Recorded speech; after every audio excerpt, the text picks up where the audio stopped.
सगळेजण सांगतात की सकारात्मक बोला, सकारात्मक वागा, पण कसं वागायचं हे कोण सांगत नाही. आता मी तुम्हाला सांगितलं की तुम्हाला पुढचा 1 मिनिट तुम्हाला माकडांना आठवायचं नाही, तर तुम्ही माकडच आठवते. थोड्या वेळाने ते माकडं तुमच्या डोळ्यासमोर डान्स करायला सुरू करतील, पण तुम्ही पुढचा 1 मिनिट दुसऱ्या कशाचा विचार करणार नाही. माकडाचा नको म्हटलं थोडक्यात त्या अंतर्मनाला नाहीची भाषा समजत नाही. नको म्हटलं की त्याच्याविषयी आकर्षण वाटतं. फुल्ल थंडी वाजत असेल, एसी मध्ये आहे, तुम्ही नाक साप वगैरे तुमच्या समोर आला, तुम्हाला घाम फुटतो. काय प्रॉब्लेम झाले माहिती का सर आपल्या देशाचा? चमत्कार दाखवले शकून नमस्कार नमस्कार नाही, बरोबर आहे.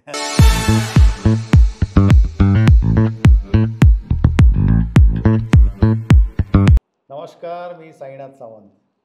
नॉलेज गेन फाउंडेशनच्या या नवीन एपिसोडमध्ये मी आपल्या सर्वांचं मनापासून स्वागत करतो. प्रथेप्रमाणे आजही आपल्याला एक अतिशय जबरदस्त व्यक्ती पाहुणे म्हणून लाभलेली आहे. आज आम्ही गडहिंग्लज तालुक्यामध्ये, कोल्हापूर जिल्ह्यातील गडहिंग्लज तालुक्यामध्ये उपस्थित आहोत आणि इथे आम्हाला लाभले doctor Chandrakant Daware sir. Doctor साहेब केवळ डॉक्टर नाही आहेत, ते शरीराचेच डॉक्टर नाहीत, तर ते मनाचे पण डॉक्टर आहेत. कारण संमोहन कलेत ते पारंगत आहेत आणि आज आपल्याला त्यांच्याशी हितगुज करायचं आहे, गप्पा मारायचं आहे, संमोहन या कलेविषयी जाणून घ्यायचं आहे, संमोहनच्या फायद्यांविषयी जाणून घ्यायचं आहे आणि या गप्पा खूपच सुंदर होणार आहेत, यात मला काही शंका वाटत नाही. अतिशय जबरदस्त बोलकी व्यक्ती आणि अनुभवी आणि सतत शिकण्याला प्राधान्य देणारी व्यक्ती आज आपल्याला लाभलेली आहे. त्यामुळे जास्त वेळ न घेता आपण गप्पांना सुरुवात करणार आहोत. तुमच्या सहकार्याने मी त्यांचं आमच्या चॅनलमध्ये स्वागत करतो. सर, तुम्ही वेळ दिलात, वेळात वेळ काढून आलात, त्याबद्दल नॉलेज गेन फाउंडेशन तुमचा आभारी आहे. धन्यवाद. धन्यवाद सर. तर आज आपल्याला तुमच्याविषयी ओळख करून देताना मी थोडीशीच ओळख करून दिली, पण तुम्ही मला ऑफ द रेकॉर्ड बरंचसं काही सांगितले जे माझ्या स्मरणात म्हणजे ते तुमच्या डॉक्टरी भाषेत जमणार नाही. तर मला असं वाटतं की सर तुम्ही ज्या ज्या क्षेत्रात कार्यरत आहात, संमोहन सोडून बिईंग अ डॉक्टर, तर त्याच्याबद्दल जरा आमच्या प्रेक्षकांना माहिती दिलं तर बरोबर. नक्की सर.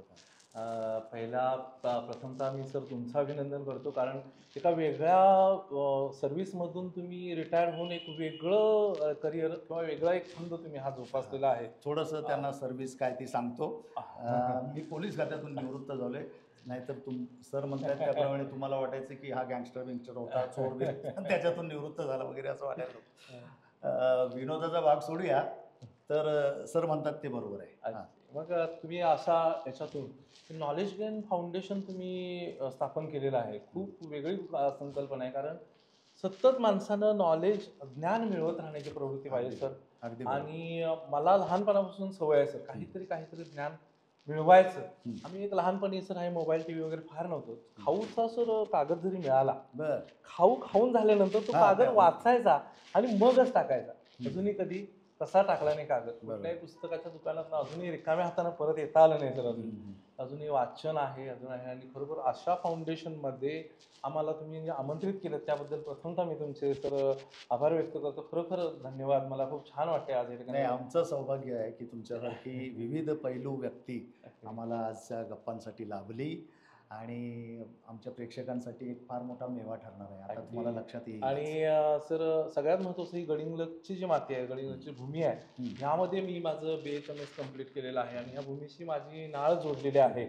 आणि ह्या मातीत पुन्हा तुम्ही मला बोलवलं. आज मला माझे अनेक मित्र भेटले आणि पुन्हा सगळ्या आठवणी कॉलेजच्या सर जागृत झाल्या. आणि आमचा जो वैद्यकीय प्रवास जो सुरू झाला तो ह्या भूमीतून सुरू झालेला आहे. आणि तुम्ही पुन्हा एकदा याला उजाळा दिला, पुन्हा एकदा हे चालू आज आपल्या गप्पा ह्यात सुरू होणार आहेत. तुम्हाला फार आनंद होतोय सर. पण सर तुमच्या मूळ निवासाबद्दल पण आमच्या प्रेक्षकांना जाणून घ्यायला नक्की. माझं मूळ गाव यर्नाळ, निपाणी जवळ आहे, 2 किलोमीटर. जरी मी यर्नाळ आणि निपाणी जवळचा असलो, माझा जन्म तिथला असला, तरी माझे वडील कोकणात शिक्षक होते सर. रत्नागिरी डिस्ट्रिक्टमध्ये माझे वडील शिक्षक होते, निवृत्त प्राचार्य लक्ष्मण गोविंद डावरे. तर तिथं त्यांनी फार प्रचंड मोठं कार्य केलं शिक्षणासाठी, की स्वतः नदीतनं वाहून आलेली झाडं पकडायची आणि शाळा बांधायची, भात गोळा करायचं आणि असं सगळं करून बरेच मोठं त्यांनी कार्य केलेलं आहे. आणि अशा ह्याच्यात लहानपणापासून शैक्षणिक क्षेत्रात वातावरण असं असल्यामुळे बालपणीचं शिक्षण तिकडे झालं, सगळं कोकणामध्ये शिक्षण झालं आहे. आणि कोकण ही कलाकारांची भूमी असल्यामुळं आणि एक फार सृजनशील हो, ती भूमी सृजनशील. आहे. त्यामुळे त्याच्यामध्ये आम्हाला कोकणाला एक फार मोठा वारसा आहे. वारसा लाभला आणि त्या वारसाचा कळत नकळत परिणाम आमच्यावर झाला. त्यामुळे स्टेज शो म्हणा, लहान 3रीत असल्यापासून आम्ही भाषण स्पर्धेला उभे राहिलो क्या बात आणि आहे. नंबर तेव्हापासून मिळवले. म्हणजे आणि त्यात वक्तृत्व वक्तृत्व स्पर्धेमध्ये. आणि आमचे शिक्षक पण तसे होते सर. हम्म. शिक्षकांनी आम्हाला प्रत्येक ठिकाणी वक्तृत्व स्पर्धेला नेलं, गाडीवरनं आपल्या स्पर्धेत भाग घ्यायला लावला, लिहून दिलं सगळं.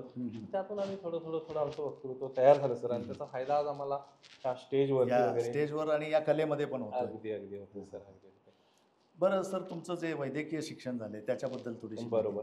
आता सर आम्हाला फारसं म्हणजे वैद्यकीय ह्याच्याबद्दल आम्ही कोकणात दुर्गम प्रदेशामध्ये राहिलो. बरोबर. मेडिकल कॉलेज म्हणजे काय असतं माहिती नव्हतं. गडिंग्लजमध्ये एक मेडिकल कॉलेज सुरू झाले आणि आपण डॉक्टर बनू शकतोय एवढंच माहित होतं. होमिओपॅथी म्हणजे काय, आयुर्वेद म्हणजे काय, ॲलोपॅथी म्हणजे काय, MBBS काय माहिती नव्हतं. फक्त आपण डॉक्टर व्हायचं एवढंच माहिती होतं. आपले हे जे शिक्षण महर्षी म्हणता येईल, जे वारदेसकर सर असतील, साधना हायस्कूलचे पुजारी सर वगैरे असतील, ह्या व्यक्तींनी हे कॉलेज उभा केलं. राजू मांडेकरांच्या तिथं मार्केट यार्डमध्ये ते कॉलेज स्टार्ट झालं आणि तिथं मी प्रवेश घेतला. आणि अतिशय म्हणजे गडिंग्लज भागातले सगळे जे डॉक्टर्स आहेत सर, अगदी पाटणे सर असतील, PP पाटील सर असतील, ही सगळी मोठी लोक इथे शिकवायला येत होती. आणि त्यांच्यामुळं आम्हाला एक चांगल्या दर्जाचं शिक्षण सर इथं मिळालं. आणि आम्ही BHMS झालो सर. मी इथं BHMS झालो. त्यानंतर मग थोडं लग्नाचं वगैरे वय असते, 28 वगैरे, लवकर सेटल व्हायचं असते. खेड्यामध्ये, गावामध्ये, निपाणीमध्ये आमच्या प्रॅक्टिस सुरू केली. तर ते करता त्यानंतर मला वाटलं की आपण होमिओपॅथी शिकलो, ॲलोपॅथी पण थोडंफार आपल्याला नॉलेज पाहिजे. आमच्या गावामध्ये मेडिकल स्टोअर नव्हतं सर. फार्मसी केलं मी. आणि फार्मसी संजय पाटील कॉलेज संकेश्वरमध्ये. त्याच्यामध्ये डी फार्म केलं आणि अगदी प्रथम क्रमांकानं उत्तीर्ण झालो सर. आणि त्याच्याविषयी पण मला आवड निर्माण झाली. ह्यानंतर बऱ्यापैकी ॲलोपॅथीचं नॉलेज त्याच्यामध्ये. तर होमिओपॅथीचं नॉलेज आलं, ॲलोपॅथीचं नॉलेज आलं. आपल्या देशाची परंपरा आहे म्हणून योग आणि आयुर्वेदाचा टिळक महाराष्ट्र युनिव्हर्सिटीचा पुण्याचा डिप्लोमा केला सर. तो किती वेळ? तो 2 वर्षाचा होता. 2 वर्षांचा. तो म्हणजे थोडं जाऊन येऊन असं होतं ते. म्हणजे काय कंटिन्यू जायला लागत नव्हतं. पुस्तक अभ्यास करायचे आणि त्याच्यावर 2 वर्षाचा पिरियड. पिरियड त्यामध्ये त्यामध्ये पण नॉलेज घेतलं सर. अच्छा. हे सगळं नॉलेज घेतल्यानंतर मी मेडिकल कॉलेजला सर संकेश्वरला जॉईन झालो. आणि तिथं मी शरीरशास्त्र शिकवतो. ऑपरेशन ते म्हणजे डिसेक्शन प्रोफेसर तुम्ही जॉईन झाला. मग ते डिसेक्शन करून दाखवायचं, बोन्स, हे शरीराचा सगळा अभ्यास झाला सर बऱ्यापैकी. औषधांचा अभ्यास झाला, शरीराचा पण अभ्यास झाला. आणि एक राहिलं सर की हे सगळं करून सुद्धा एखादा माणूस बॉडीनं पण व्यवस्थित आहे, सगळं फिजिकल, सगळं त्याचं ज्या भौतिक वस्तू आहेत त्याच्या घरामध्ये ते पण सगळं आहे, समाजात पण मान आहे, तरी पण तो काही वेळा आजारी पडते. त्याचे रिपोर्ट सगळे नॉर्मल आहे, कारण तरी तो खिन्न आहे, उदास आहे, आजारी पडल्यासारखं वागते, सारखं जेवत नाही, खात नाही व्यवस्थित, त्याचे सामाजिक परफॉर्मन्स आहे तो बरोबर नाही. तर ह्या गोष्टीनंतर मला एक विचार आला की ह्याच्यामध्ये मनाचा पण आपण अभ्यास करायला पाहिजे. मन आणि शरीर याचा फार जवळचा संबंध आहे. आणि शरीराने बरा असेल आणि मनानं बरा नसेल तर तो काय त्याला आपण आरोग्यपूर्ण म्हणू शकत नाही. थोडंसं माफ करा, मध्येच अडवते. तुमचं रत्नागिरीला काय थोडंफार शिक्षण झालं आई वडिलांचं? झालं, 12वी पर्यंत तिकडेच झालं. मी एक का विचारलं तर तुमच्या भाषेवरचा तो जो पगडा आहे, कारण आपल्या इकडची भाषा आणि ती कोकणातली भाषा याच्यामध्ये बराचसा आणि ती बरीचशी शुद्धतेकडे जाते. आणि म्हणून मी ते कुतूहलाने विचारलं. बरोबर. आणि लेखक आणि ते तिकडं सगळं वाचन भरपूर असल्यामुळे थोडीशी पुस्तकी भाषा थोडी येते त्याच्यामध्ये. नाही, पुस्तकी भाषा नाही केवळ. तुम्ही बघा कोकणात गेलात तर तिकडे आहेला आहे म्हणतात, हाय म्हणत. बरोबर आहे ना? आमच्याकडे आपण आंब्याला हंबा म्हणतो. म्हणजे शुद्ध आहे, शहराकडे झुकणारी आहे. आणि जे चांगलं आहे ते चांगलं म्हणायला हवं ना, असं. मग आता कोणी मुंबईत जन्माला आला त्याच्या भाषेवर तो पगडा राहणार, ते संस्कार राहणार, ते दिसतात. बरेच जण विचारतात तुम्ही कुठे राहताय, तुम्ही निपाणीत राहता, अजून अधिक विचारतात निपाणीत राहता, असं म्हणजे थोडंसं होतं कसं. आणि मग त्याला प्रूव्ह करण्यासाठी थोडासा हेल काढून म्हणतं काय मी इथंच राहतोय म्हणून सांगायची माहिती तसं होते. आणि कायम स्टेजवर असल्यामुळं तिथं पण भाषेवर थोडंसं मेहनत करावीच लागते. सूत्रसंचालन असेल काय असेल. मग सर मनाचा अभ्यास करावा असं वाटतं. आमच्या एका गॅदरिंगला व्यापारी भवन आपलं मार्केट यार्डमध्ये आहे मोठं, त्यावेळेला ते सगळ्यात मोठं कार्यालय, ही एवढी कार्यालय नव्हती सर, ही फार मोठी कार्यालय नव्हती. मग ते व्यापारी भवन मध्ये कार्यक्रम आमचं जे गॅदरिंग असायचं, की गडिंग्लजमध्ये आमची जे संस्था चालक होती फार हौशी होती सर. अच्छा अच्छा. आणि सगळी पोरं पण इथली म्हणजे नाट्य संस्कृतीत असल्यामुळं फार हौशी होती. खिचडी सर हे सगळी यायची तिकडे त्यामुळं. आणि ते व्यापारी भवनला कार्यक्रम, आम्ही आमच्या गॅदरिंगला लक्ष्मीकांत बेर्डेंना वगैरे बोललो होतो सर. तिथं शूटिंग तेव्हा सत्व परीक्षा पिक्चर तेव्हा आले होते. त्या काळात एक हिप्नॉटिझमचा कार्यक्रम म्हणजे संमोहनाचा कार्यक्रम आमच्या पाहण्यात आला, तिथं स्टेजवरती होता. गॅदरिंग मध्येच त्याचा एक समावेश केला होता. कारण आमच्या होमिओपॅथीमध्ये त्याचा उल्लेख आहे, अल्टरनेटिव्ह थेरपीचा आहे उल्लेख आहे. तर ते त्यांनी काय केलं, मग तेव्हाच ठेवलं. त्यावेळेला माझ्या लक्षात आलं की हे काहीतरी वेगळी विद्या आहे आणि एवढं पॉवरफुल लोक लगेच पडतात, ते सांगेल तेच करतात आणि हे आपण शिकायला पाहिजे असं त्यावेळेला मनात खुणगाठ बांधली होती. पण त्यात पण 8-10 वर्ष प्रॅक्टिसमध्ये वगैरे इकडे तिकडे गेली. आणि गेल्यानंतर सर मग मला सनातनचं थोडं ते आठले गुरुजींचं संमोहनाची वगैरे पुस्तकं थोडी ती वाचली. कोल्हापूरमध्ये एक ॲडव्हर्टाईज आली होती की संमोहन शिकवण्यात येईल. मग आमचे एक डॉक्टर नंदकुमार माळी म्हणून सर आहेत, त्यांनी एक कोर्स अरेंज केला होता आणि त्या कोर्समधनं आम्ही ते त्यांच्याकडे जॉईन केला. त्याच्यामध्ये शास्त्रोक्त त्याचं शिक्षण घेतलं, त्यांनी नोट्स वगैरे सगळ्या दिल्या, ते अभ्यास केला आणि त्यांचं प्रशिक्षण होतं ते, आणि ते प्रॅक्टिकली ते सगळं घेतलं. आणि मग गावामध्ये आमच्या थोडंसं हिप्नॉटिझमचं मी गावामध्ये प्रयोग करायला सुरुवात केली. स्टेज हिप्नॉटिझम हा प्रकार एक असतो सर. त्या हिप्नॉटिझममध्ये त्याचे 2 उपयोग आहेत. एक तर आपण मनोरंजनासाठी उपयोग करतो आणि दुसरी गोष्ट मग सगळा इतर आरोग्यासाठी उपचारासाठी असेल, आपल्या सर्वांगीण प्रगतीसाठी असेल, तर असा ह्यामध्ये त्याचा उपयोग आपण करू शकतो. स्टेज हिप्नॉटिझम सुरू करत करत मग बरीचशी त्याच्याविषयी पुस्तकं वाचणे, त्याच्यामधले शो वेगवेगळे मोबाईलवरती बघणे, वेगवेगळं शिकत राहणे, सतत वाचत राहणे, असं त्याच्यामध्ये थोडं. आता त्याच्यावर येण्यापूर्वी एक प्रश्न, तो म्हणजे संमोहन हिप्नॉटिझम म्हणजे नेमकं काय?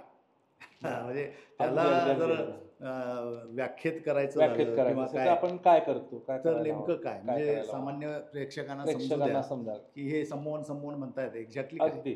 आता बऱ्याचदा ह्याच्याविषयी बरेच गैरसमज असतात सर, की टीव्ही सिरियल मध्ये पिक्चर मध्ये दाखवतात की पटकन कोणाला तरी हिप्नोटाईज केलं आणि संमोहित केलं, काहीतरी फिरवलं आणि त्याचे दागिने काढून घेतले आणि काय केलं, असं तसं बरेचसे गैरप्रकार किंवा ही काहीतरी काळी जादू आहे, असं काय नसतं. याच्यावरती आपण वाईट परिणाम नाही करू शकत सर.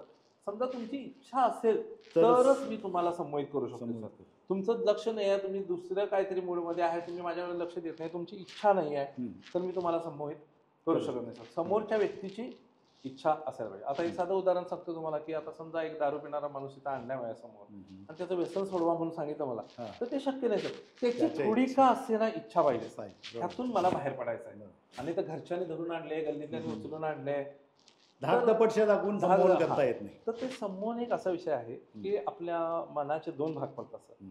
एक अंतर्मन आहे जे 90% आहे, एक बाह्य मन आहे ते 10%. आणि या दोघांच्या मध्ये फिल्टर आहे, एक वॉचमन आहे, फिल्टर आहे. समजा एखादा विचार आपल्या मनामध्ये आला तर तो पहिल्यांदा बाह्य मनामध्ये येतो आणि नंतर तो अंतर्मनामध्ये जातो, प्रवेश करतो.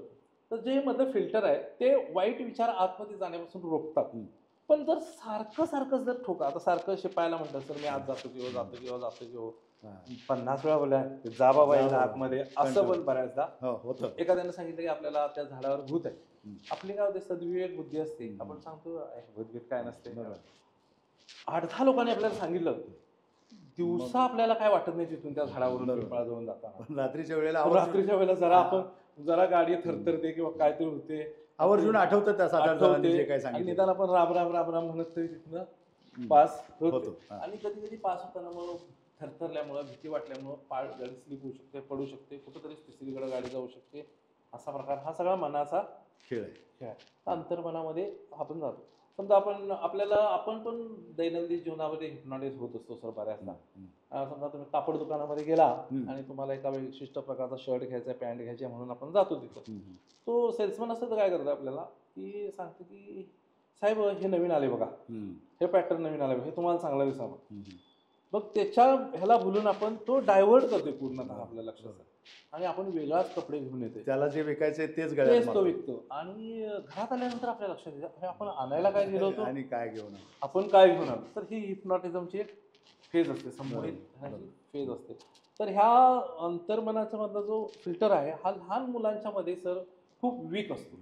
डायरेक्ट त्यांच्या मनामध्ये दिलेल्या सूचना जात असतात. त्यांना आपण छोट्या छोट्या गोष्टी लहानपणापासून सांगत होतो, ए ते खा बघ, नाही तर बावाला बघ, भूत आले बघ, ते लावसट आली बघ, खा नाही तर ते धरते बघ भूत. ते त्यांच्या अंतर्मनाच्या कोपऱ्यामध्ये कुठेतरी जाऊन बसते सर. ते तेवढ्यापुरतं घाबरतात आणि मग ते फार लांब जाऊन बसल्यामुळे ते काढणं फार मुश्किल असतं नंतर. तर अशा काही गोष्टी आहेत आणि ह्या टेक्निकचा वापर आम्ही संमोहनामध्ये तसंच सकारात्मक विचार एखाद्या व्यक्तीच्या अंतर्मनामध्ये रुजवण्यामध्ये ह्या गोष्टीचा आम्ही उपयोग करतो सर. संमोहन ह्यामध्ये स्वयंसूचना ज्या सकारात्मक सूचना आहेत आम्ही त्याच्यामध्ये नाही, त्याच्यावर येतो. आपण आता बघितलं की मनाचे दोन भाग आहेत, एक बरोबर. बाह्य मन, एक अंतर्मन. अंतर्मन अंतर्मनाचा भाग मोठा आहे, मोठा आहे, पण तो निद्रिस्त आहे. निद्रिस्त आहे. बाह्य मनाचा भाग छोटा आहे, हा, पण तो जागरूक आहे. जागरूक आहे. आणि त्या वॉचमन सारखा काम करतोय तो. फिल्टर मध्ये आहे, हा. फिल्टर आहे ती. तो मध्ये बाधक आहे, तो त्याला भेदून जायचं म्हणजे तो आपल्याला चांगला सुद्धा आहे, हा, आणि कधी बाधक पण आहे. पण मग चांगले जे आपण विचार तिकडे पाठवू इच्छितो हा, त्याला पण अडवतोय, वाईट विचारांना पण अडवतोय. पण वाईट विचारांचं काय वारंवार हॅमर होत असतं, हॅमर होत असतं. चांगले विचार वारंवार होत नाही. त्यामुळे आपल्याकडे तसे वातावरण नाही. हा आपल्याकडे तसं निगेटिव्ह, आपल्याला लहानपणापासून कायम निगेटिव्ह ह्याच्यामध्ये आपण आहोत सर. हा हा फुल्ली निगेटिव्ह. एखादं आज उदाहरण. काय, आज आपण एक दोघांना भेटलो, काय वातावरण कसं आहे, बरोबर नाही वातावरण, ह्या वयात त्या वयात कधी पण पाऊस पडायलाय, कधी पण ऊन पडायला लागले, थंडी फारच आहे, सतत किरकिर, ऍक्सिडेंट व्हायला लागले, आयुष्याचं काय खरं नाही, पोरं चांगली वागत, अनेक गोष्टी पेपरमध्ये असतील. त्याला नुसते ऍक्सिडेंट, रेप, भानगडी, युद्ध, हे सगळं असते. बऱ्याचदा आपल्याला चांगलं कोण सांगत नाही सर. चर्चा जी बाहेर आहे, आता समजा एक सापाची चर्चा सुरू झाली तर 50 लोक काही ना काहीतरी सांगतील, असलं असं होतं. ऍक्सिडेंटची चर्चा झाली, अनेक लोक वेगवेगळे ऍक्सिडेंट. आता जर आपण एखाद्या व्यक्तीला सांगितलं तुझ्या आयुष्यात घडलेल्या चांगल्या आनंदी गोष्टी सांग, तर त्याला हार्डली 7-8 गोष्टी पण सांगता येत नाही. वाईट गोष्टी सांगा, रामायण सगळं पाढाय पाठ. माणसाचं एक काय झाले की त्याचं मन जे आहे त्याला अशी सवय लावलेली आहे पण की ते वाईट गोष्टीला पटकन चिकटते आणि आनंदाच्या गोष्टी त्याला आठवतात. कारण ती सवयच आपल्याला लहानपणापासून आपल्या भोवतालच्या माणसाने तशी लावलेली नाही किंवा तसं वातावरण तयार झालेलं नाही. त्यामुळे सकारात्मक सतत वातावरण आपण हे आता ह्या संमोहनाच्या ह्याच्यातून तर ते सकारात्मक वातावरण आपण तयार हेतू पुरस्पर करायला पाहिजे. आपण जे आलोय पहिल्यापासून चुकत आलो, आर्टिफिशियली का असे ना करायला पाहिजे, चांगल्या फायद्यासाठी इंटेन्शनली करायला पाहिजे सर. हे अशा पद्धतीनं आपण सकारात्मक विचार रुजवू शकतो या संमोहनाच्या माध्यमातून. त्यासाठी संमोहन अतिशय महत्वाचं आहे सर. मग संमोहन हे एक वरदानच आहे. अगदी अगदी. संमोहन आमचा जो स्टेज शो आहे तर त्याच्यामध्ये नावच आम्ही लिहिलंय की संमोहन एक वरदान. हा आम्ही स्टेज शो करून दाखवतो. ह्या स्टेज शो मध्ये आम्ही जी मुलं तिथं स्टेज शो मध्ये असतात सर, आता बरेच जण आमच्या चॅनलवरती, इन्स्टावरती असेल, फेसबुकवरती बघतात, आम्ही त्यांना झोपा म्हटले की ते झोपतात. तिथं फॅन नसते, काय आम्ही औषध देत नाही, गोळी नाही, बेड नाही, काय झोपा म्हटले झोपत. उठून बसा, देवाचं नामस्मरण करा म्हटलं की ओम नमः शिवाय झोप सुरू करतो. त्यानंतर त्यांना आम्ही म्हटलं की आता तुम्हाला मस्तपैकी जेवायला वाढलेलं आहे तर ते जेवायला सुरू करतात. तिथं जेवण नसते पण जेवायला अभिनय सुरू, जेवायला डायरेक्ट सुरू करतात. त्यांना वास येतो, त्यांच्या तोंडाला पाणी सुटतं. सोपी गोष्ट आहे सर. आज मी समजा तुम्ही आज मी तुम्हाला सांगितलं की एक लिंबू घ्या, मस्तपैकी हिरवागार तो चिरा, त्याला छानपैकी मीठ लावा, आपल्या तोंडाला आपोआप पाणी सुटतं. आपोआप पाणी सुटतं. ते बँड पथकवाल्यांच्या समोर ते बोलूच देत नाहीत. विचार आणि शरीर हे प्रोग्राम एकमेकाला जोडलेले. जसे प्रोग्राम आपण आपल्या शरीरामध्ये जोडू तसंच त्या शरीर आपल्याला रिॲक्ट. बरोबर. फुल्ल थंडी वाजत असेल, एसी मध्ये आहे, तुम्ही नाक साफ वगैरे तुमच्या समोर आला, आपोआप तुम्हाला घाम फुटतो. बरोबर. आता कडकडून भूक लागली आणि तुम्हाला जर कोणतरी सांगितलं की असं असं तुमच्या मित्राचा ऍक्सिडेंट झालेला आहे आणि तुम्हाला हॉस्पिटलला जायला पाहिजे, आपण हाय तसं पळत हॉस्पिटलला जातोय, भूक मारून आपल्याला ती भुकेची जाणीवच राहत नाही. दुसऱ्या दिवसभर आपण तिची सेवा करतो, दुसऱ्या दिवशी तो आपल्या लक्षात येते की आपण आपण जेवणार होतो त्यावेळेला आणि भूक तर कडकडून राहिली. कुठं गेली भूक? भूक शरीराला लागली होती का मनाला लागली होती?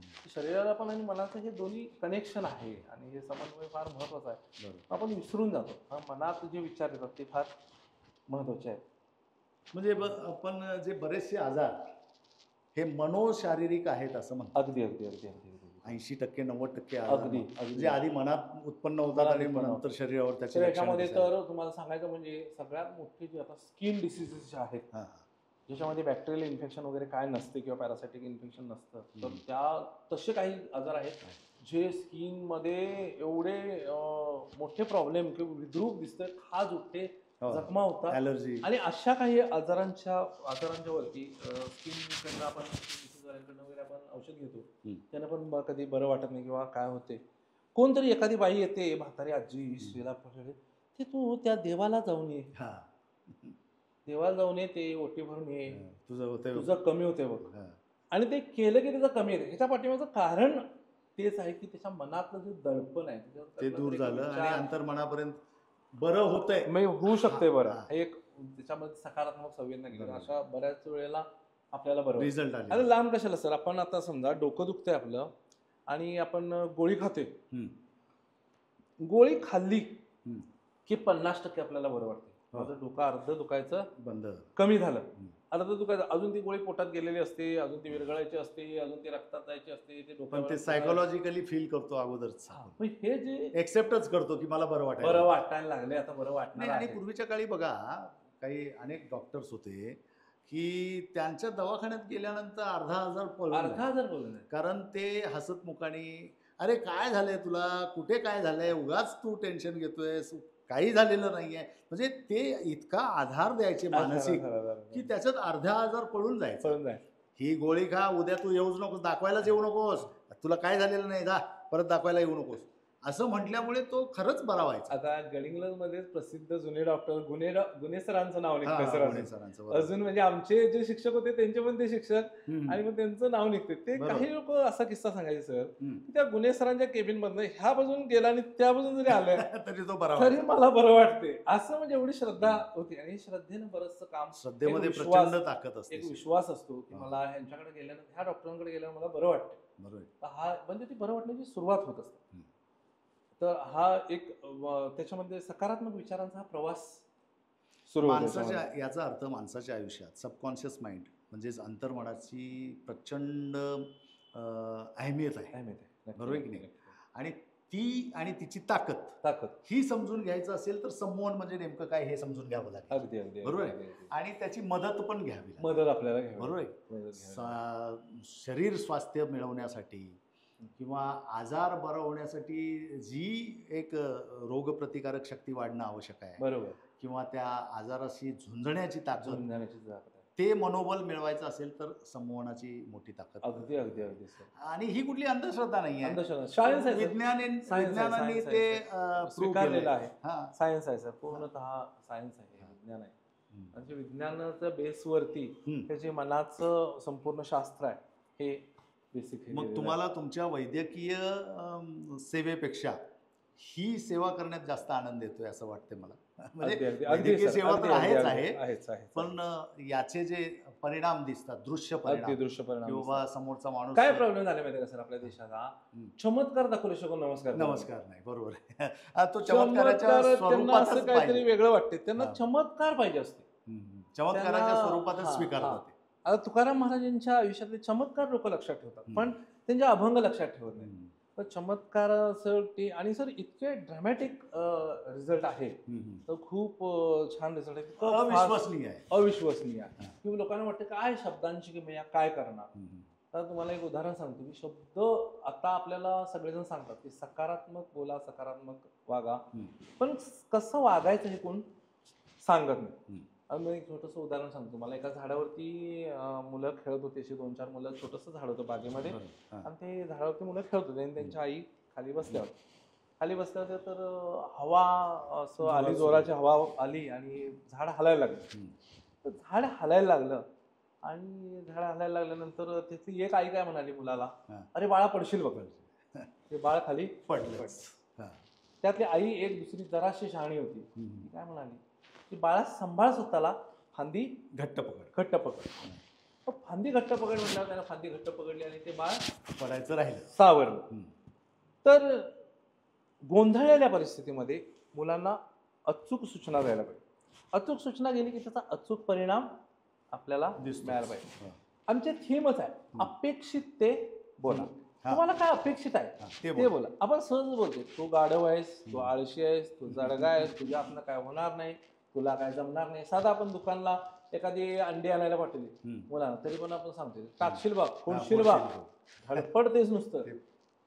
हेच आपण त्यांना आणि बोलत त्याचे असतो. परिणाम तेच आणि दिसतात ते जे कुठेतरी तुम्ही बोललाय. 100% हा बाळा सांभाळून घेऊन ये, आमचं पोरगं हुशार आहे, व्यवस्थित आणते, सुरक्षित आणणार. व्यवस्थित सुरक्षित पैसे वगैरे त्याला हिशोब कळतो, व्यवस्थित पैसे परत आणते, सगळं काम तो व्यवस्थित करतो. तर ह्या ज्या सकारात्मक ज्या आपण बोलतो सकारात्मक सूचना, यांचा परिणाम दीर्घकालीन परिणाम होतो सर मुलांच्या हो मनावर. हो, निश्चित. आणि त्याचे फायदे आपल्याला आणि वयाच्या 8व्या वर्षापर्यंत तर ती निरागसच असतात ना. 5 ते 15 हा पिरियड सर त्याच्यामध्ये ती फिल्टर नाहीच आहे हा ना. फिल्टर नाही. 5 ते 15 हे अगदी ते मोकळं चिखलाचा गोळा आहे. बरोबर आहे. त्यांना तुम्ही जसं सांगाल, जसं शिकवाल, जसा आकार द्याल तसं ते. त्याला भीतीच नाही पडेन किंवा हे करेन, धावतो कसं तो, हा किंवा आई किंवा वडिलांच्याकडे झेप घेताना त्याला ही खात्री असते की मला झेलणार, झेलणार. पकडणार. तर तुम्ही त्याला कायम सकारात्मक वातावरण आपण इथं सुरसत क्रिएट करायला पाहिजे. आपण प्रत्येक घरात हे आली माणसं, कोणतरी पाहुणे वगैरे आले, आपण सांगतो की मग आमचं पोरगं जेवत नाही, आमचं पोरगं हे खात नाही, ते खात नाही, हे केलं तरच जेवते, ते केलं तरच जेवते, नाही तर पोरगा आमचा हात लावत नाही जेवणाला, असं आपण बोलतो. मग त्याचा परिणाम काय होते, हा बाबा मी ते डिमांड पोरगं केलेली खरं करण्यासाठीच करते मग ते आपण डिमांड केलेले मिळते म्हटल्यानंतर ते तेच करणार. बरोबर आहे. तुम्ही सांगा त्या मुलाला की हा आमचा पोरगा व्यवस्थित वागतो, सकाळी लवकर उठतो, व्यायाम करतो. तो जरी करत नसला तरी तुम्ही बोला, ती आवड आपोआप त्याच्यामध्ये निर्माण होते. माझा मुलगा व्यवस्थित जेवतो, आपले कपडे व्यवस्थित, पुस्तकं व्यवस्थित ठेवतो, शाळेत वेळेवर जातो, आलं की व्यवस्थित सगळं ठेवतो, लवकर झोपतो, लवकर उठतो. तर ह्या सकारात्मक सूचना आपण सतत त्याला द्यायला द्यायला पाहिजे. अतिशय शब्दांमध्ये फार मोठी ताकद आहे सर, फार मोठी ताकद, प्रश्नच नाही. खूप छान ताकद आहे. मग ही ताकद आता या संमोहन प्रक्रियेकडे सामान्य माणसं तेवढ्या मोठ्या प्रमाणात अवेअर आहेत असं वाटतं तुम्हाला? हा, आता काय प्रॉब्लेम होते सर, आता त्यांना काय वाटते की हे डॉक्टर आहेत, हे संमोहन करतात म्हटल्यावर एक तिचकी वाजवल्यासारखं माझा प्रश्न सुटणार आहे. तर असं नसते सर कधी. हे एक गैरसमज आहे की बाबा पटकन एक तिचकी वाजवल्यासाठी आम्ही आता ह्याच्यामध्ये हिप्नॉटिझमचा कार्यक्रम करतो, लगेच तिचकी वाजवल्या आम्ही त्यांना बेशुद्ध करतो, ते झोपेत जातात किंवा काय होईल. हा स्टेज छोटा भाग आहे. बरोबर. हा एक आणि वेगळा ते संमोहनाला राजी असलेले लोक आहेत. राजी असतील, त्यांची तयारी कधीपासून झालेली असते, ज्या वेळेला कार्यक्रम डिक्लेअर झाला गावात, तेव्हापासून आमच्या गावात बाबा यात्रा आहे आणि हिप्नॉटिझमचा कार्यक्रम ठेवला, आधी 8 दिवस वातावरण निर्मित सुरू होतं, आमची पोस्टर लावली जातात, हा मोबाईलला स्टेटस लावलं जाते. मग ती तेव्हापासून थोडी ती हिप्नॉटाईज होत चालली असतात की जेव्हा ते कार्यक्रम स्वीकारत चाललेले स्वीकार झाले असतात, ती जेव्हा त्या कार्यक्रमाला येतील तिथं त्यावेळेला ते तुम्ही तयारच असतात. जवळ तुम्ही स्टेजवर या म्हटलं की ते येतात आणि संमोहनाचं कर्त्याचं जे काम आहे ते एकदम सोपं होऊन जातं. ते पटकन हे आम्ही हा फक्त मनोरंजन, तेच लोक स्टेजवर येतात जे संमोहित होऊ इच्छितात, त्यामुळे त्यांची स्वतःची तयारी असते, त्यामुळे ते पटकन होते. अच्छा, संमोहन सर्वांवर होऊ शकतं? काहींचं म्हणजे मन आहे ससेप्टिबिलिटी, काहींची संवेदनाशीलता जी आहे ती ज्यांची जरा जास्त आहे त्यांच्यावरती जरा हे होते. जे हळुवार मनाचे आहेत, जी थोडी कठोर मनाचे आहेत किंवा चंचल मनाचे आहेत, त्यांच्यावर त्याला जरा जास्त एफर्ट घ्यावे लागतात. जे संवेदनशील आहेत, जे भावनिक आहेत, जे भावूक होतात लगेच, काही लोक पटकन पिक्चर बघता बघता डोळ्यात पाणी येतं किंवा हसायला सुरू करतात, ते पटकन रिॲक्ट होतात, कशाला प्रतिसाद देतात. त्या लोकांना तेच लोक याला सुद्धा ह्याला लवकर प्रतिसाद आपल्याला मिळतो. थोडक्यात निर्डावलेल्या माणसावर करणं कठीण आहे. असं कठीण पण ते एफर्ट घेऊन होऊ शकते. अच्छा, ह्या संमोहन कलेचा तुमच्या काउन्सलिंग समुपदेशनाच्या कार्यामध्ये किती उपयोग होतो आणि त्याचा लाभ किती त्या ह्याला होतो, याच्यावर थोडासा प्रकाश टाका. काउन्सिलिंग पण करतो, तर पॅरेंट काउन्सिलिंग आणि स्टुडंट काउन्सिलिंग आम्ही करतो. आपण आपले आत्ताचा सगळ्यात महत्वाचा जर प्रॉब्लेम मुलांचा काय असेल सर, तर मुलं मोबाईल फार बघतात, टीव्ही फार बघतात, स्क्रीन टाइम वाढला. जागतिक प्रॉब्लेम आहे तो, जागतिक प्रॉब्लेम. वेळ लागले मुलांना, छोटस बाळ सुद्धा स्क्रोलिंग, मुलांचं कशाला, त्यांचं पण तशीच अवस्था आहे. ऑफिस मधली क्रियाशीलता कमी झाली, क्रियाशीलता बरेचसे माणसाचे कमी झालेले आहे आणि तुम्हाला जे आवडते तेच दाखवते ते AI मुळे, आर्टिफिशियल इंटेलिजन्स. आणि मग ते काय दाखवतंय, तुम्ही काय बघता त्याच्यावरून त्याचा ऑब्झर्व करते आणि तुम्हाला तेच दाखवते. तर लहान मुलांना काय दाखवायला पाहिजे, मोठ्यांना काय दाखवायला, त्याला काय आवडते ते स्क्रोलिंग, हा फार मोठा प्रश्न आहे. तर ह्याच्यामध्ये आपण काय करतो सर, आपण एक नकारात्मक सूचना त्या मुलांना देतो.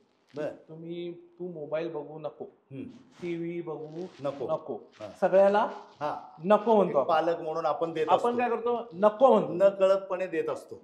नको म्हटलं की त्या गोष्टीचं आकर्षण वाढतं.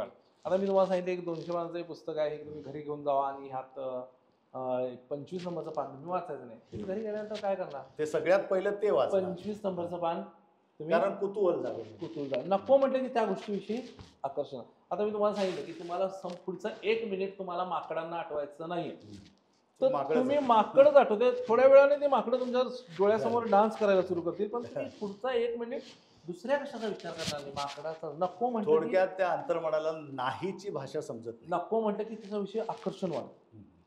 सिग्मंड फ्राईड म्हणून ह्या मानसशास्त्राचा ज्यांनी शोध लावला सर, एक नवरा बायको होते, ते बागेमध्ये फिरायला गेले होते बागेमध्ये, आणि त्यांनी इकडे तिकडे शोधत होते काहीतरी, ते डिस्टर्ब झाले होते. सर आले सिग्मंड फ्राईड, म्हणजे काय झालं, म्हटलं हो आम्ही बागेत आलो होतो आणि आमचा मुलगा इथं खेळत होता आणि आम्ही गप्पा मारता आमचं दुर्लक्ष झालं आणि बाळ कुठं, मुलगा कुठं गेला.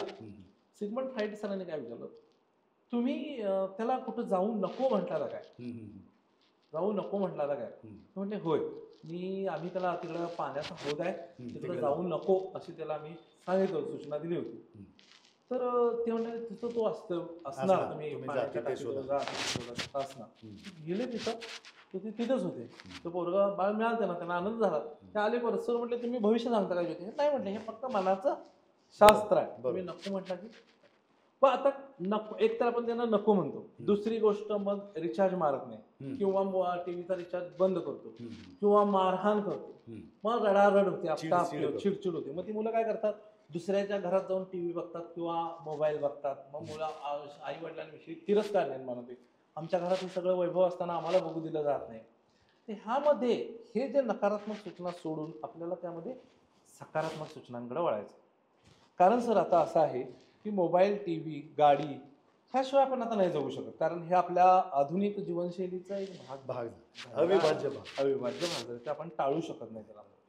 मग ह्यामध्ये काय करायला पाहिजे आपण, तर तुला मोबाईल बघायचा आहे ना, तू 6 वाजल्यापासून 6:30 वाजेपर्यंत बघणार आहे. म्हणजे त्याला दंडक घालून दिला, त्याला लिमिटेशन घालायला पाहिजे. आपल्याला लहानपणापासून शिकवलेलं आहे आपल्या पूर्वीच्या माणसांनी, अति तिथं माती, अति तिथं माती. तुम्ही प्रमाणात जर प्रत्येक गोष्ट वापरली तर ती आपल्यासाठी चांगली आहे. तुला 6 वाजल्यापासून 6:30 वाजेपर्यंत तू मोबाईल बघतोस, 6:30 वाजेपासून तुला एक अर्धा तास तुला कार्टून बघायचं तर तू कार्टून, 1 तास तुझा गेला 6 ते 7, 7 नंतर 9 वाजेपर्यंत तुला अभ्यास करायचा आहे. ह्या सूचना आपण त्यांना द्यायला पाहिजे. तुम्ही ते नको म्हटला, त्याला मारझोड केला की ते 6-7 तो 1 तास तरी गेलाच, पुढचे 3 तास पण रडण्यात आणि चिडचिड करण्यात आणि मग ते जेवत नाही, समजावण्यात आणि ह्याच्यात सगळा गेला. त्यापेक्षा तुम्ही प्लॅन करा. तुम्ही 1 तास तुम्हाला हा दिलेला आहे, त्यामध्ये तुम्हाला ठराविक मुभा ठराविक दिला आहे. तो तुला एखादा खेळायचा आहे तर एखादा गेम असा तुला 5 वाजल्यापासून 6 वाजेपर्यंत जो मैदानी खेळ असेल, ज्याने तुझ्या शरीराला काहीतरी फरक. आपली मुलं काहीतरी उगाच असते, गोट्या खेळ, कुठे दिवसात खेळ, कशा ज्याच्यामधून आपल्या काहीतरी शरीर पण बलदंड होईल अशा प्रकारचा एखादा खेळ, बॅडमिंटन असेल काय असेल त्याचा खेळ, एखादा चांगला व्यायामाचा ज्याने शरीर चांगलं सुदृढ होईल असा एखादा खेळ खेळवायचा आणि तू नंतर मग अभ्यासाला बसायचं. निर्माण करायचं टाइम टेबल आपण त्याला करून द्यायला पाहिजे. पूर्णतः विरोध न करता आपण एखाद्या पाटाचं पाणी गेलं कुठेतरी ते सुटलं, ते फुटला पाहिजे, आपण काय करतो त्याला बांधतो परत आणि एक ठराविक दिशेनं. तर हा प्लॅन आणि वळवणं, थोडक्यात वळण लावणं त्याला गरजेचं आहे. मग ह्या समुपदेशनामुळे, संमोहनामुळे फार मोठा बेनिफिट होतोच. नक्की सर, नक्की. आता तुम्ही म्हणालात मगाशी त्याप्रमाणे शाळांमध्ये जर विद्यार्थ्यांना प्रत्येक शाळेमध्ये जर विद्यार्थ्यांना दर वर्षाला ह्याचे वेगवेगळे प्रोग्राम्स करून दाखवले त्या मनाचे आणि त्याचा अभ्यासावर, एकाग्र होण्यावर, अभ्यासात निष्णात बनण्यावर किती फायदा होतो हे करून दाखवलं तर त्याचे बेनिफिट दिसतात. नक्कीच सर, नक्की. आता आम्हाला बऱ्याच शाळेमध्ये मार्गदर्शनासाठी बोललं जातं, मोठ्या मोठ्या कॉलेजेसमध्ये, शाळांमध्ये बोलवलं जातं. तर 2 प्रकार आहेत या संमोहनामध्ये सर, एक परसंमोहन आणि स्वसंमोहन. प्रत्येक वेळेला मीच मार्गदर्शक म्हणून उपस्थित असू शकेल असेल, नाही. असं मी नाही. आता त्यांना एकदा सांगितलं की ह्या सूचना आहेत आणि ह्या एवढ्या एवढ्या. मी एक हुशार विद्यार्थी आहे. हो. मी खूप आवडीनं अभ्यास करतो. मी आवडीनं व्यायाम करतो. मला शिक्षकांविषयी आदर आहे. मला आई वडिलांविषयी आदर आहे. मला समाजातील सर्व घटकांविषयी आवड आहे. मला माझ्या देशावरती प्रेम आहे. माझ्या शाळेवरती प्रेम आहे. माझ्या अभ्यासावरती प्रेम आहे. तर असे अशा काही काही सूचना affirmations? आहेत हां. ज्या आम्ही त्यांना सर एक चार्ट करून देतो. चार्ट करून देतो आणि तो चार्ट त्यांच्या घरामध्ये लावायला सांगतो आम्ही. आणि तो चार्ट सकाळी उठल्यानंतर शांतपणे, मुलांना काय फार ट्रान्समध्ये न्यायची गरज नसते, नाही, कारण ती ती गरज फार निरागस ती मनाची असतात. अगोदरच असतात. निरागस मनाची असतात. सकाळी उठल्यानंतर ते वाचणे, संध्याकाळी शाळेतून आल्यावर एकदा हातपाय धुतल्यानंतर ते वाचणे. त्या सूचना जरी सतत आपण वाचत राहिल्या त्या मुलांनी, तरी त्याच्यामध्ये हो, फरक तर पडतो. अंतर्मनाचा एक त्याच्यामध्ये हिस्सा हां, बनतात. अंतर्मन. आणि त्याच्यामध्ये आम्ही अजून एक त्यांना हे देतो, एक व्हिजन बोर्ड देतो सर. त्याला काय व्हायचं आहे, समजा पोलीस ऑफिसर तुमच्यासारखं व्हायचं असेल, डॉक्टर व्हायचं असेल, इंजिनियर व्हायचं असेल, तर आम्ही त्याचा एखादा फोटो तिथं लावायला आम्ही हे करतो. अजून एक आम्ही सल्ला देतो सर त्याला, की एक मार्कशीट तयार करायला सांगतो सर. एक मार्कशीट तयार करायला सांगतो की ज्या प्रत्येक विषय लिहायचे, पूर्ण मार्क किती असतात त्याला, 100 पैकी काय असेल ते लिहायचे, आणि तुम्हाला किती अपेक्षित आहे मार्क्स. तुम्हाला 85 अपेक्षित आहेत, 86 अपेक्षित आहेत, काय आहेत ते त्या विषयाचं लिहायचं तिथं समोर. तर आम्ही असा अभ्यास केलाय सर. ते रोज सकाळ संध्याकाळ वाचायचं. ते मार्कलिस्ट वाचल्यामुळे, आता नुसतं मार्कलिस्ट वाचून काय पण आकडे लिहून वाचू आपण आणि लिहिल्यामुळे काय होईल असं काही जण विचारतात. पण ते सारखं सारखं वाचल्यामुळे आम्ही एक सर्वे केला गेलेला आहे सर पूर्वी. तर जवळपास त्या मार्कांच्या आसपास मुलं पास झाले गेलेले आहेत. तर सारखं ते एक व्हिजन बोर्ड. आता समजा आपण फुटबॉल खेळतोय आणि फुटबॉलच्या दोन्ही बाजूला इकडं ग्राउंड आहे, इकडं ग्राउंड आहे. ह्या साईडला गोल पोस्ट नाही, ह्या साईडला गोल पोस्ट नाही, आणि ती मुलं उगाच बॉल मारून इकडे तिकडे खेळत, त्याला काय मजा येणार आहे का? नाही. जर त्याला गोल पोस्ट असेल तर त्या खेळाला मजा येणार. त्याप्रमाणे सर आपण एक गोल पोस्ट आपल्या आयुष्याचा, आपल्याला काय करिअर करायचं आहे त्याचा एक व्हिजन बोर्ड आपण करून लावला, आणि त्याचं काय म्हणतं की एक वाटचाल त्याच्यामध्ये अतिशय चांगली त्या दृष्टीनं होऊ शकते. आणि त्याच्या मागे वैज्ञानिक दृष्टिकोन आहे अगदी की बाबा तुम्ही एखादी गोष्ट लिहून ठेवता, भले काहीच करत नाहीये पण लिहून ठेवली, आणि रोज पाहता, आणि मग एक दिवस तुम्हाला असं वाटायला लागलं की नाही, आता हे खरोखर आपल्याला मिळवायचं, तर चला उठून कामाला सुरुवात तरी होते थोड्याफार, आणि हे त्याच्या मागे वैज्ञानिक कारण इम्प्रूव्हमेंट होते. असं एखादी घटना आठवते का की बाबा मी एखाद्याला हिप्नोटाईज केलं आणि त्याचा काहीतरी फायदा झाला, किंवा त्या हिप्नॉटिझममुळे तो एका परिस्थितीतून बाहेर आला, असं काही एखादं उदाहरण तुमच्या लक्षात? एक मुलगा होता सुतार म्हणून फॅमिली मधला, चांगलं 6 फूट उंचीचा मुलगा, आणि जवळजवळ वजन 120 किलो असेल, तब्येतीने जबरदस्त. तो व्हायलंट व्हायचा सर, अचानक घातक कोणावर हल्ला करणे वगैरे असं व्हायलंट व्हायचा, आणि त्याला सायकॅट्रिस्टची वगैरे ट्रीटमेंट चालू होती. सायकॅट्रिस्टची ट्रीटमेंट चालू होती, तर मी काय केलं, मग ते आमच्या मित्राचा फोन आला, असं आहे एक मुलगा आणि त्याला आणतोय आम्ही तुमच्याकडे, आणि काय या म्हटलं घेऊन. तो आला दवाखान्यात थांबला वेटिंग रूम मध्ये, आणि थोडंसं या पोरांचं लक्ष पळून गेलं. बरं, तो व्हायलंट तब्येतीने त्याला घालणार तरी कशी पोरं, कोणाची हिंमत होणार? 6.25 फूट पोरग, आणि घरात टीव्ही फोडणे, काच फोडणे, किंवा असं काही मनाच्या विरोधात काय झालं ते फोडाफोडी आणि मारामारी. आई वडील जरी बिचारे घाबरायचे. दुसरं आता मग मी त्यांना काय सांगितलं, तुम्ही काय करू नका म्हटलं, त्याला जबरदस्ती करू नका. मी थोड्या सूचना रेकॉर्ड केल्या मोबाईलवरती. आता सर मीडिया मोबाईल हे एवढं आल्यामुळे आम्हाला एवढं सोपं झाले, मोबाईलवर माझ्या रेकॉर्ड केल्या, टेप करायला लागत. मग रेकॉर्ड केला आणि त्याला ते ऑडिओ क्लिप पाठवली. त्यांना एकच सांगितलं होतं की त्या मुलग्याला फक्त तो मोबाईल वापरते म्हणाले, सकाळ संध्याकाळी ऑडिओ क्लिप त्याला काय वाटलं इथं काहीतरी करतील मला, किंवा मला काहीतरी शॉक देतील, मनाविरुद्ध आणलंय त्याला. तो घाबरला आणि तो गेला. त्यामुळे त्यानं ते 4 दिवस ऐकल्याबरोबर एक 5-6 दिवसांनी तो आला स्वतःहून. त्याला मी सूचना दिल्या होत्या, छोट्या छोट्या सूचना आम्ही त्याला रेकॉर्ड आला, त्याने ट्रीटमेंट घेतली. आता एकदम छान आहे सर तो. आता त्यांचं सुतार काम आहे, ते जैन लोकांना बस्तीत पाठ वगैरे लागतात ना, ते घरात आता तयार करून आई वडिलांना मदत करते. मुलगा अतिशय म्हणजे त्यांचं लाईफच सर बदललं.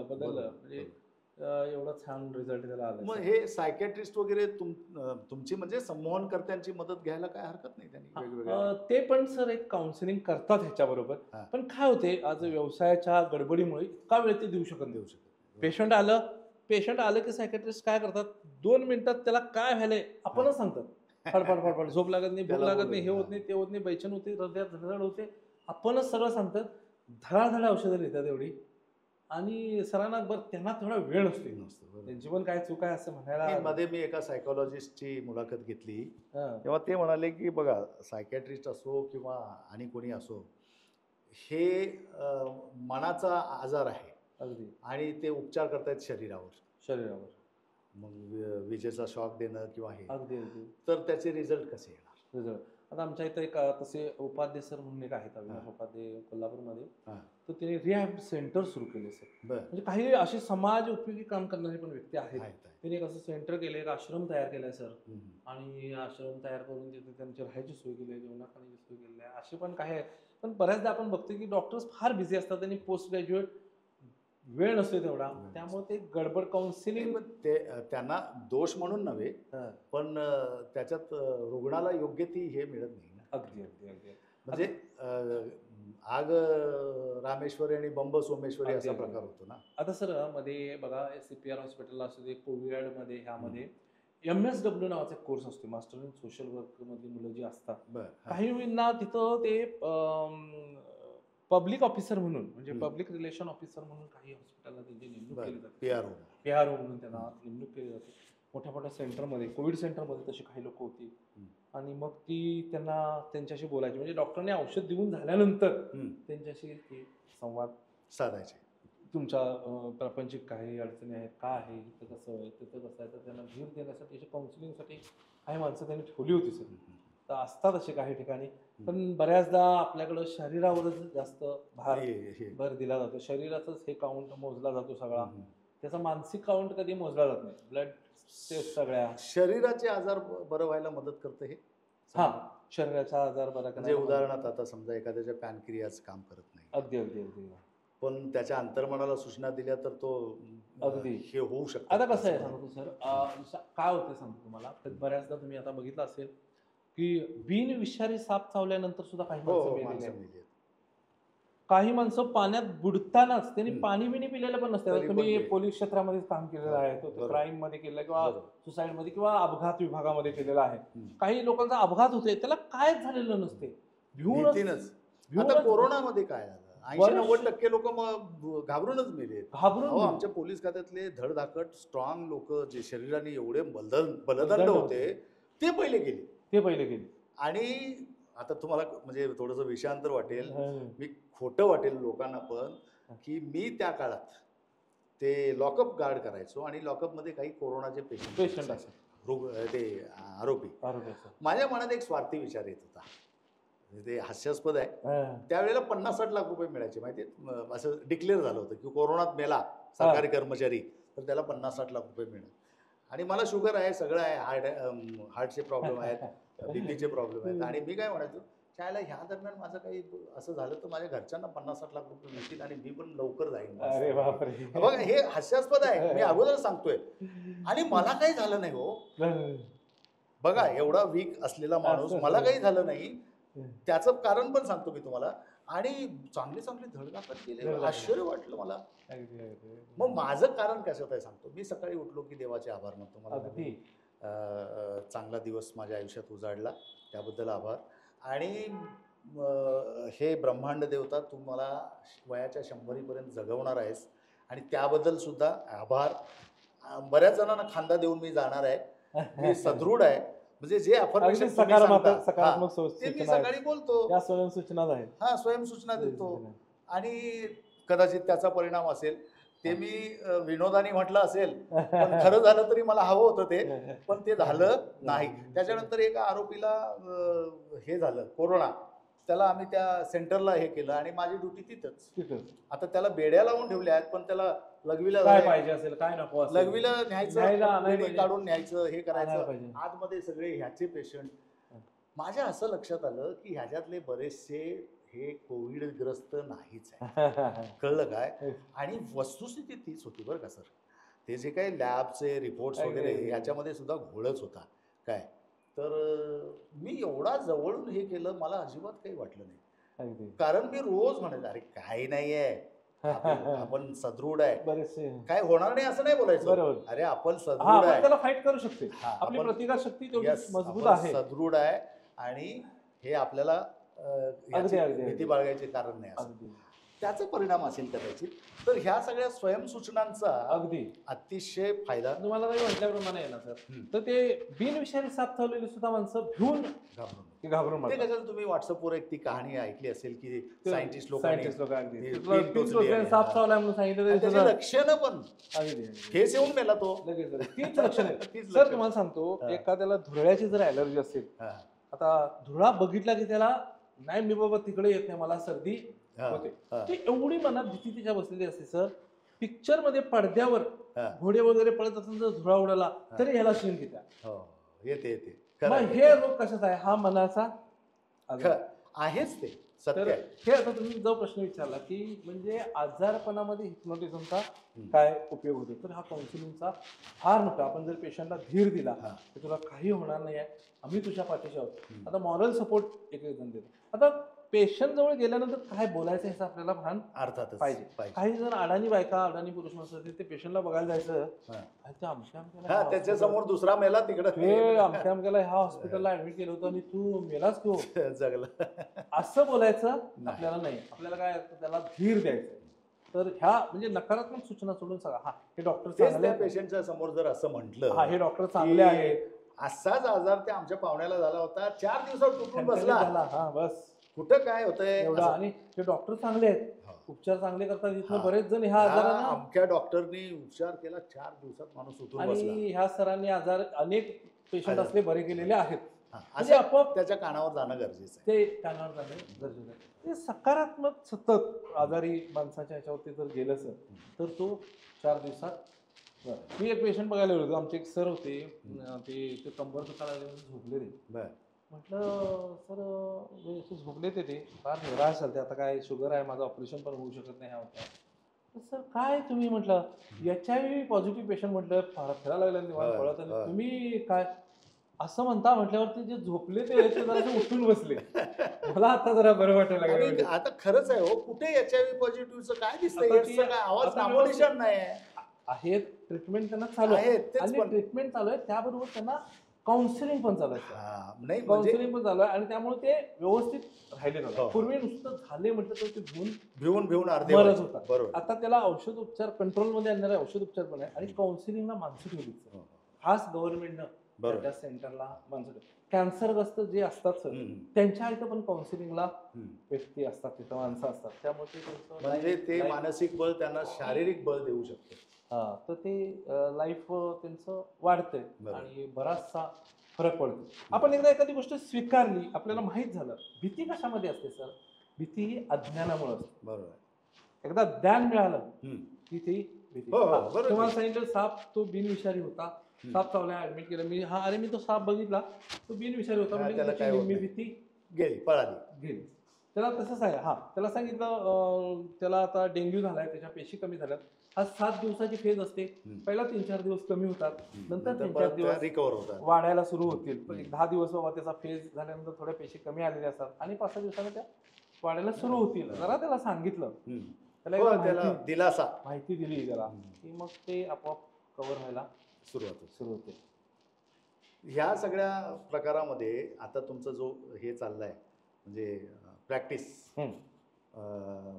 म्हणजे तुमचं BHMS म्हणा, मग ते जास्त प्रमाणात चाललंय की हेच hypnotic? बऱ्याचशा गोष्टी सर मी करतो. एकाच माझी वेळेला? मिसेस पण डॉक्टर असल्यामुळे ती बऱ्यापैकी दवाखाना, तिचा मला अच्छा. चांगला पाठिंबा आहे सर. हा, हा. त्यामुळे तुम्ही बाहेर मुक्तपणे मॅडम बऱ्याच पेशंट बघतात त्या, हा, हा. त्यामुळे मी पेशंटही बघतो सर. अडी अडचणीला कोणाच्या पण धावून जातो. काही पेशंट जे बेड रिटर्न असतात, कधी व्हिजिटला जावं लागतं, रात्री अपरात्री जावं लागतं, त्यांना पण आम्ही मदत करतो. तुम्हाला लेक्चरला या विषयावर लेक्चरला बोलवतात कोणी? हो, लेक्चरला बोलवतात. वेगवेगळ्या शाळांमध्ये हम्म. मार्गदर्शनासाठी बोलवतात. त्यात मी सर लेक्चरर पण आहे कॉलेजला, हा, मेडिकल ते तर आहातच. हा. मेडिकल कॉलेज लेक्चरर आहे. त्याच्यामध्ये नाही, पण बाहेर हा जर तुम्हाला शिक्षण- लेक्चरला बोलवलं तर नक्की त्याचं व्याख्यानाला व्याख्यान बोलवतो, म्हणून, बोलवतात हा, सर. त्याला बोलवतात. मानधन घेऊन व्याख्यान. मानधन देतात सर. हा. काही आपल्यासारखी जी जोडलेली माणसं आहेत, हा, हा. ते बोलवतात, थोडंफार मानधन देतात, तिथल्या शाळेचं कॉलेजचं स्मृतिचिन्ह असेल, हां.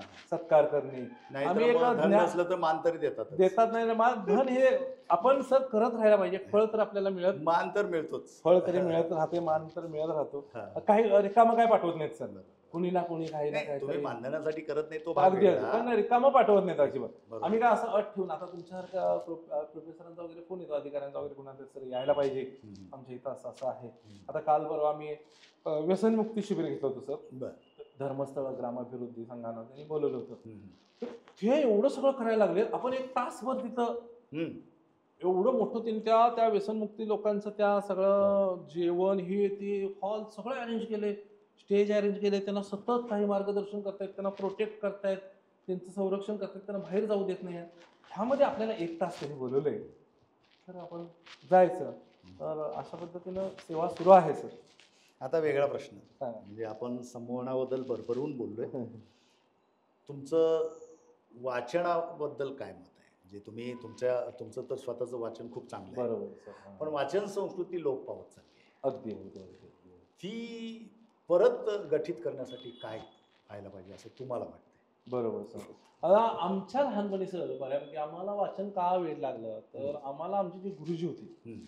ते आम्हाला कथा सांगायला सांगायचे, हम्म. भाषण गोष्ट करायला सांगायचे, निबंध स्पर्धेमध्ये आम्ही भाग घ्यायचो. ग्रामीण भागात कहाणी सांग, कहाणी हा त्याला कहाणी म्हणायची. हा भाषण स्पर्धेमध्ये भाग घेणे. तर ह्या गोष्टीमध्ये आपल्या मुलांना हम्म.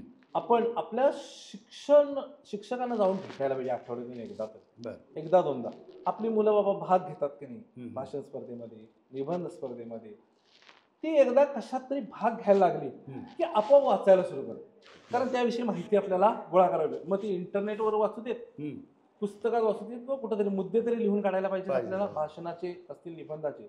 ह्याचा पुढे काय उपयोग होते सर, तुम्हाला सांगतो. जर तो इंजिनियर असेल एखादा माणूस, त्या इंजिनियरला कंपनीमध्ये काम करायचं असतं, हम्म.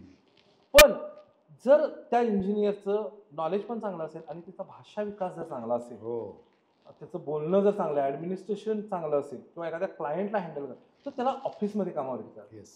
तो नुसताच इंजिनियर असेल तर त्याला साईटवर Fieldwork. उष्णतेत फील्डवर्कमध्ये करायला पाहिजे. बरोबर आहे. ह्याला जर त्याची म्हणजे संभाषण बोलण्याची कला चांगला कला, असेल, संभाषण कला चांगली असेल, कॉन्व्हर्सेशन जर त्याचं चांगलं असेल, तर त्याला आतमध्ये AC मध्ये, लॅपटॉपवरती, इतर क्लायंटवरती त्याला अतिशय हे मिळणार. त्यामुळं तुम्ही डायरेक्ट वाचा म्हटलं असं ते वाचणार. आमच्या वेळेला काय होतं, चांदोबा, अगदी मग अशी एका चंपक वगैरे ते चंपक, असं आहे. विचित्र विश्व, चित्रविश्व, त्याच्यात चित्रकथा जास्त चित्रकथाच्या कार्टून्स असायचे, हां, त्यामुळे ती गोडी लागली. गोडी लागली. आणि आमच्या काळात लहानपणी म्हणजे झोपताना आईवडिलांना, मग आईला सांगायचं, आई कहाणी सांग, झोप यायची, मग ती काहीतरी सांगायची आणि ते ऐकत ऐकत झोपी जायचं. ती कहाणीची गोडी, इवन शाळेत सरांना, सर गोष्ट आज गोष्ट सांगा, म्हणजे जे शिक्षक गोष्टी सांगायचे ते विद्यार्थी प्रिय असायचे. बरोबर आहे. ही गोडी लागायला मदत झाली. त्या काळातले कथा कादंबरीकार, मग ते वि. स. खांडेकर साहेब असतील, जयवंत दळवी साहेब असतील, हां, तर या लोकांच्या त्या पुस्तकांमध्ये ती एक खेचक हे होती. त्यामुळे आमची पिढी तर तरी पण सगळेच काही नाही झाले, पण आम्हाला त्याचा लाभ झाला.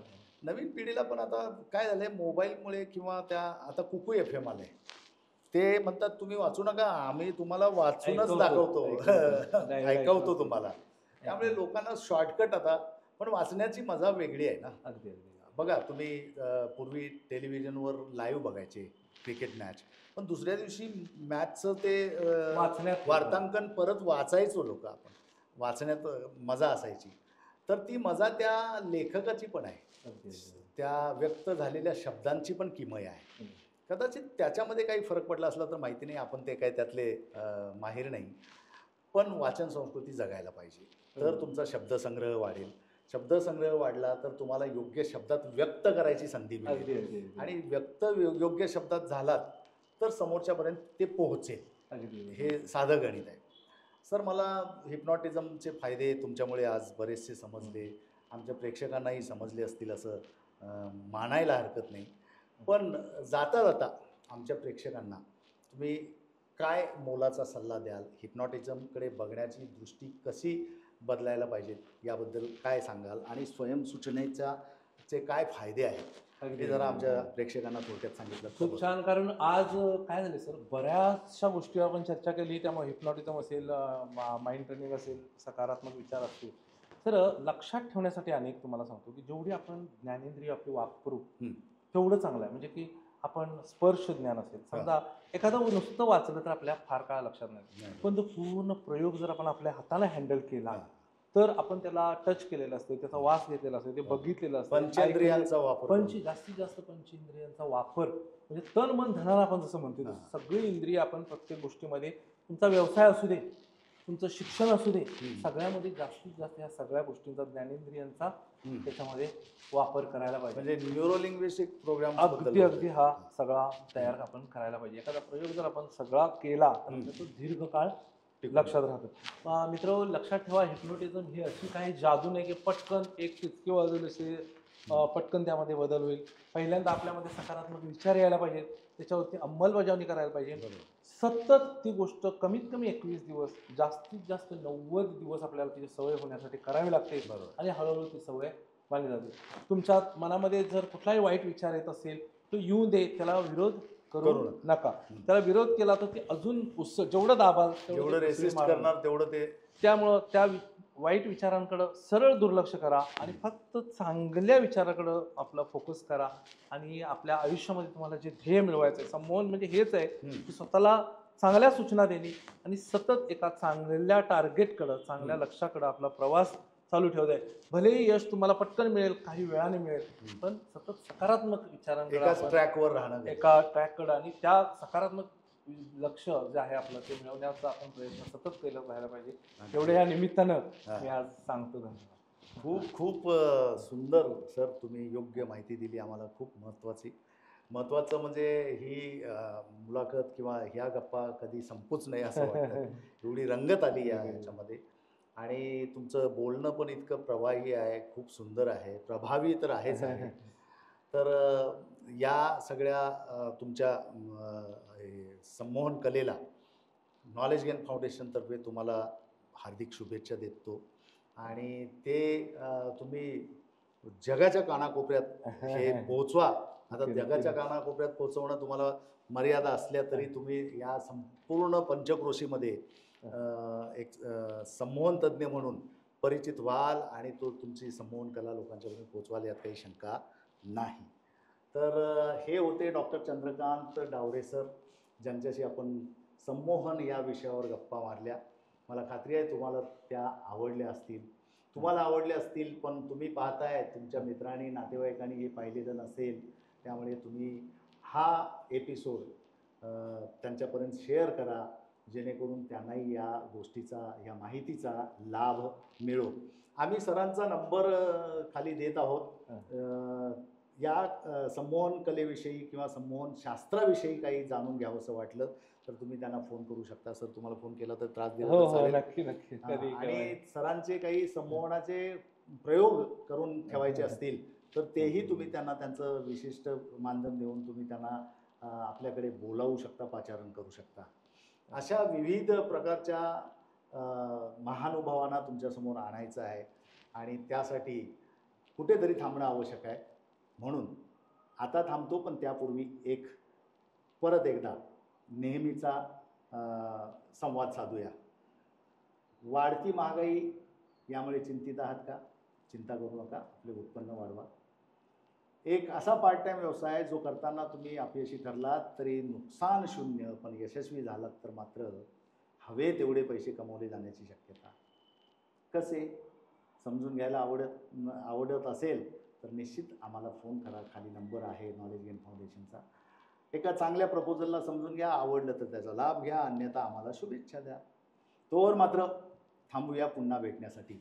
नमस्कार सर. नमस्कार. धन्यवाद.